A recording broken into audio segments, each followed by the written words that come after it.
और बड़ी खबर मणिपुर से आ रही है, जहां मरकज के वजीर यहां घर पर आगजनी हुई है। आपको बता दें कि शिद्दत पसंदों ने मरकजी वजीर आर.के. रंजन के घर को जलाया है। ये बड़ी खबर मणिपुर से आ रही है। जिस तरह से मणिपुर में तशद्दुद रुकने का नाम नहीं ले रहा, इस बीच मरकजी वजीर के घर पर जो है आगजनी हुई है। शिद्दत पसंदों ने मरकजी वजीर के घर पर ये आगजनी की है, उनके घर को जला दिया गया है। तो मणिपुर से ये बड़ी खबर आप तक पहुंचा रहे हैं, जहां शिद्दत पसंदों ने उनके घर को जला दिया है। तो मरकजी वजीर आर.के. रंजन का घर जलाया गया है। तो तस्वीरें भी आप देख सकते हैं और अंदाजा लगाया जा सकता है कि किस तरीके से घर को जला दिया गया है। घर बिल्कुल जलकर खाक होता हुआ तस्वीरों में नजर आ रहा है। तो मरकजी वजीर के घर ये आगजनी हुई है। शिद्दत पसंदों ने मरकजी वजीर आर.के. रंजन का घर जला दिया है। तो तस्वीरों से भी आप समझ सकते हैं कि आग कितनी भयानक रही होगी, कि आग जो है अपनी चपेट में पूरा घर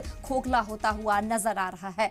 तो मणिपुर में जिस तरीके से तशद्दुद थमने का नाम नहीं ले रहा, अब इस बीच जो है मरकजी वजीर के घर को आगजनी के हवाले यहां शिद्दत पसंदों ने कर दिया है। मरकजी वजीर आर.के. रंजन का ये घर जो तस्वीरों में आप देख रहे हैं, ये घर को जला दिया गया और घर जलकर पूरी तरीके से खाक होता हुआ नजर आ रहा है।